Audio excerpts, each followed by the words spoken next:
एक बार धर्मराज युधिष्ठिर भगवान से बोले कि हे भगवान, आपको कोटि प्रणाम करता हूँ। मैं आपसे निवेदन करता हूँ कि आप कृपा करके चैत्र मास के शुक्ल पक्ष की कामदा एकादशी का महात्म्य और व्रत कथा को सुनाइए। तब भगवान श्री कृष्ण धर्मराज युधिष्ठिर से बोले कि हे राजन, आप एक पौराणिक कथा को सुनिए जिसको राजा दिलीप से वशिष्ठ जी ने कहा था। राजा दिलीप ने पूछा था कि हे गुरुदेव, चैत्र माह के शुक्ल पक्ष की एकादशी का क्या नाम है, इसमें किस देवता का पूजन करते हैं और व्रत की क्या विधि है, कृपा करके आप विस्तार से सुनाइए। तब महर्षि वशिष्ठ राजा दिलीप से बोले कि हे राजन, चैत्र माह के शुक्ल पक्ष की एकादशी का नाम कामदा एकादशी है।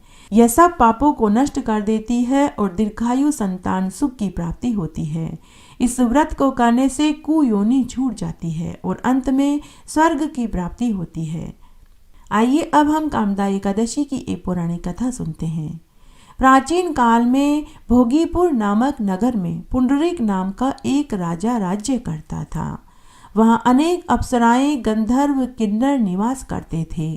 उसी जगह ललिता और ललित नाम के दो स्त्री पुरुष अत्यंत वैभवशाली घर में निवास करते हुए विहार किया करते थे। एक समय राजा पुंडरीक गंधर्वों सहित सभा में क्रीड़ा कर रहे थे। उस जगह ललित गंधर्व भी उनके साथ गाना गा रहा था, परंतु तभी उसको अपनी प्रियतमा की याद सताने लगी।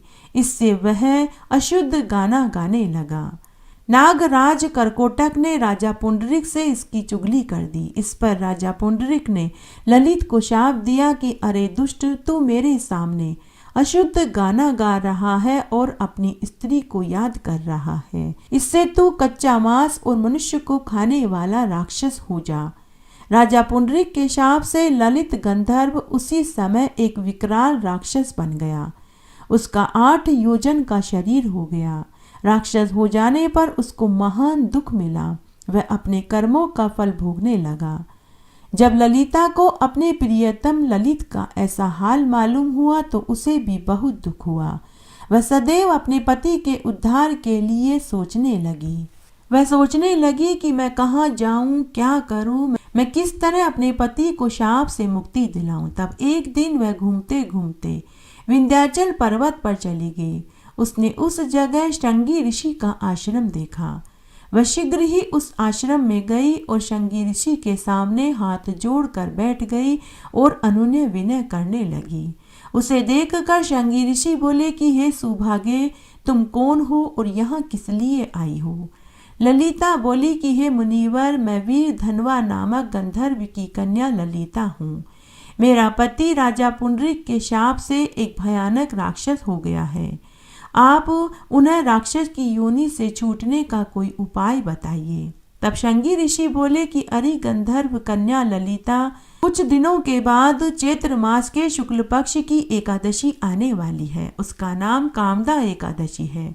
हे ललिता, उस व्रत को करने से मनुष्य की सभी कामनाएं सिद्ध हो जाती हैं। यदि तू अपने पति को पिशाच की योनि से मुक्ति दिलवाना चाहती है तो तू चैत्र मास के शुक्ल पक्ष की कामदा एकादशी का व्रत कर और उस व्रत के पुण्य को अपने पति को सौंप दे तो शीघ्र ही तेरा पति राक्षस की योनि से छूट जाएगा। मुनि के वचनों को सुनकर ललिता ने मुनि से कहा कि हे मुनिवर, कृपा करके आप मुझे कामदा एकादशी के व्रत की संपूर्ण विधि बताइए। उसके बाद ललिता ने चैत्र मास के शुक्ल पक्ष की कामदा एकादशी का व्रत पूरे विधि विधान से किया और द्वादशी के दिन ब्राह्मणों के सामने अपने व्रत का फल अपने पति को सौंप दिया और भगवान से प्रार्थना करने लगी, हे प्रभु, मैंने जो ये व्रत किया है इसका पुण्य मैंने अपने पति को सौंप दिया है। अब आप मेरे पति को राक्षस की योनि से छूटने में मदद कीजिए।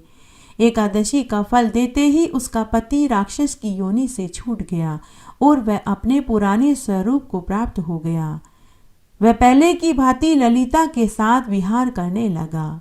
कामदा एकादशी के व्रत के प्रभाव से वह पहले की भांति अधिक सुंदर हो गया और पुष्पक विमान में बैठकर स्वर्गलोक को चला गया। हे राजन, इस व्रत को विधि पूर्वक करने से सभी पाप नष्ट हो जाते हैं। इसके व्रत से मनुष्य ब्रह्म हत्या आदि पाप से, राक्षस आदि योनि से छूट जाता है। कामदा एकादशी के व्रत का महात्म्य सुनने और पठन मात्र से वाजपेयी यज्ञ का फल मिलता है। मनुष्य अपने सुखों का चिंतन करे, यह बुरा नहीं है, किंतु समय असमय ऐसा चिंतन मनुष्य को उसके कर्तव्यों से उसे विमुख कर देता है, जिससे उस मनुष्य को घोर कष्ट भोगने पड़ सकते हैं।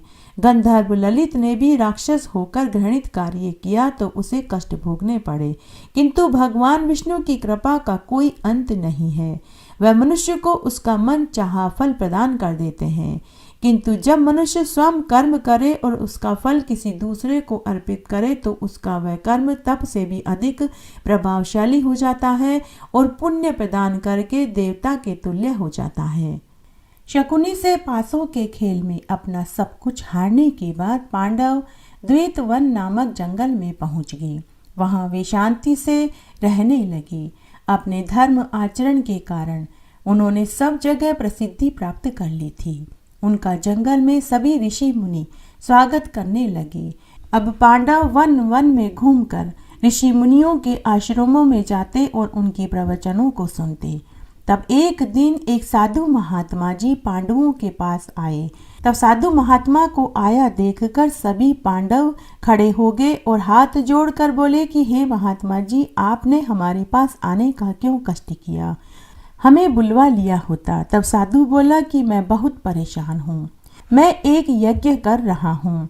उस यज्ञ में मैं अरणी की लकड़ियों का इस्तेमाल कर रहा हूँ, लेकिन कल रात्रि को एक हिरण उन लकड़ियों के गुच्छों को अपने सींगों में उलझाकर दूर भाग गया। मैं बड़ा ही वृद्ध हूँ।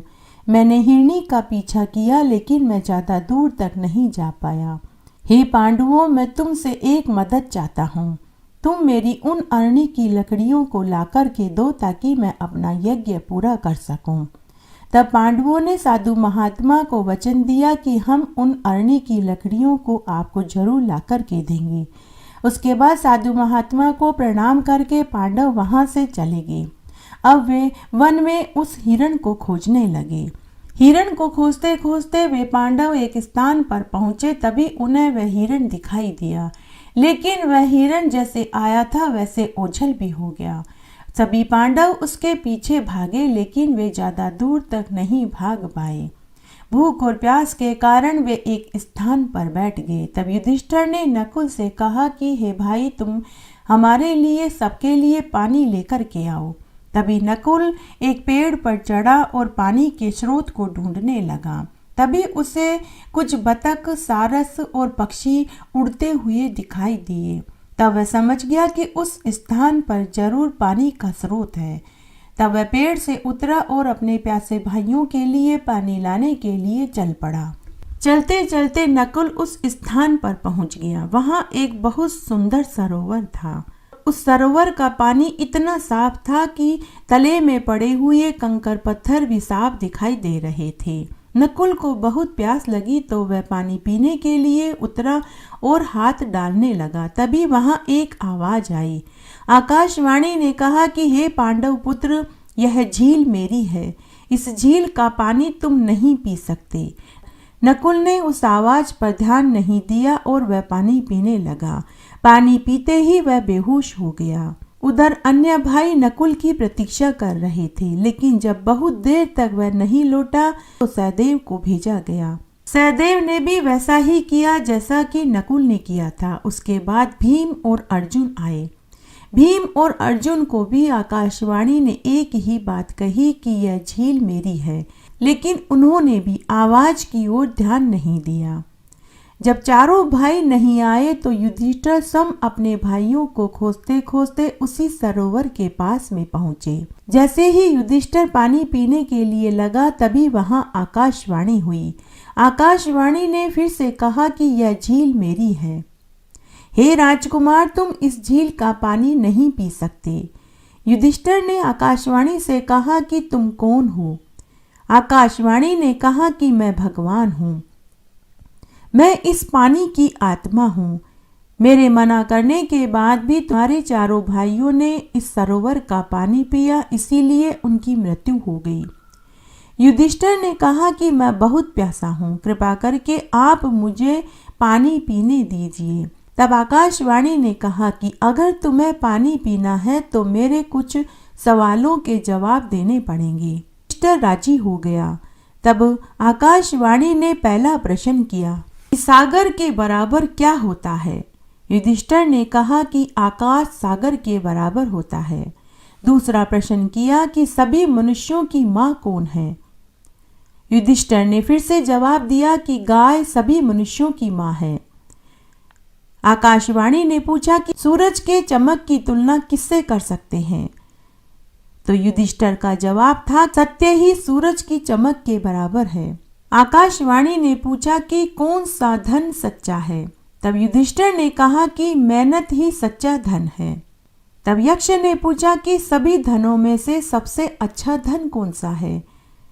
तब युधिष्ठिर ने जवाब दिया कि विद्या सभी धनों में श्रेष्ठ धन है। आकाशवाणी ने फिर पूछा कि सच्चा धन क्या है? युधिष्ठिर ने कहा कि निरोगी काया ही सबसे सच्चा धन है। आकाशवाणी ने पूछा कि पृथ्वी से बड़ा कौन है और आकाश से ऊंचा कौन है? तो युधिष्ठिर ने जवाब दिया कि माँ पृथ्वी से बड़ी और पिता आसमान से ऊंचा है। आकाशवाणी ने पूछा कि पवन से तेज क्या है? एक व्यक्ति को हमेशा कौन सी मुसीबत सताती है? तब युधिष्ठिर ने कहा कि मन हवा से भी तेज है और चिंता एक व्यक्ति को हमेशा सताती है। युधिष्ठिर के जवाब से खुश होकर भगवान ने कहा कि मैं तुम्हारे जवाब से संतुष्ट हुआ। तुम अपने इन चारों भाइयों में से एक भाई को जीवित करा सकते हो। तब युधिष्ठिर ने उत्तर दिया कि मेरा सबसे छोटा भाई नकुल है, उसे आप जीवित कर दीजिए। तब आकाशवाणी ने कहा कि अरे पुत्र, तुमने भीम और अर्जुन को क्यों नहीं चुना, जबकि वे तो पराक्रमी और महाबलशाली हैं। तब युधिष्ठिर ने आकाशवाणी से कहा कि हे देव, मेरी दो माताएं हैं, माता कुंती और माद्री। मैं माता कुंती का पुत्र हूँ और जीवित हूँ, लेकिन मेरी माँ माद्री के दोनों पुत्र मर चुके हैं, जो कि अनुचित है। इसलिए मैं अपनी माँ माद्री के पुत्र नकुल को जीवित देखना चाहता हूँ। युधिष्ठिर की बुद्धि और धर्मज्ञता की प्रशंसा करते हुए भगवान ने उसे दर्शन दिए और कहा कि हे युधिष्ठिर, मैं तो तेरी परीक्षा ले रहा था, तू अपनी परीक्षा में सफल हुआ। उसी समय उसके चारों भाई भी जीवित हो गए। उसके बाद सभी पांडवों ने भगवान को प्रणाम किया और सरोवर का पानी पीकर आगे बढ़े। जैसे ही वो आगे बढ़े तो उन्हें झुरमुट में हिरण दिखाई दिया। तभी उन्होंने जाकर हिरण को पकड़ लिया और उसके सींगों में फंसे हुई अरनी की लकड़ियों के गुच्छे को सुलझाकर उस साधु महात्मा को लाकर दे दिया और अपना वचन पूरा किया। इस तरह आज हमने इस महात्म्य में एक पौराणिक सच्ची कहानी सुनी।